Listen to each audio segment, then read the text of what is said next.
Bien, sabemos que son 3 puntos importantes, cada vez quedan menos partidos para todos y para nosotros el volver a jugar en casa y después del punto conseguido en Mallorca, pues hay que intentar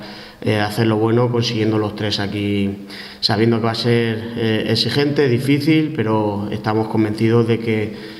podemos conseguirlo y lo afrontamos con esa seguridad y esa confianza después, como digo, del partido del domingo pasado, pues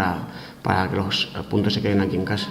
Bueno, Bruno y Fobi son los que están terminando de su recuperación y bueno, hasta última hora veremos cuáles son los 18 mejores disponibles para afrontar un partido de la máxima exigencia, sabiendo que esos 2 futbolistas pues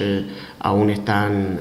entre algodones, pero repito, los que estemos estamos más que capacitados para conseguir una victoria importante para el devenir de la competición. Sí, Crespo tiene una molestia en el pubis y lógicamente hemos reservado esta semana para que pueda estar disponible el domingo. Esperemos que esté en condiciones.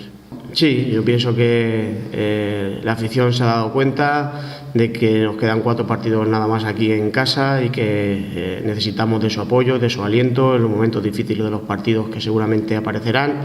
Y pienso que toda la isla es consciente de que la temporada está en su tramo final y todos queremos continuar y seguir el año que viene en Segunda División B y entre todos tenemos que conseguirlo y para nosotros el domingo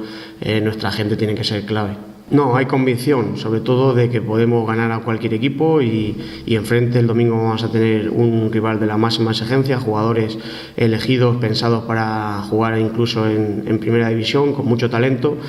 que tendremos que tener nuestras precauciones, pero ser un equipo valiente.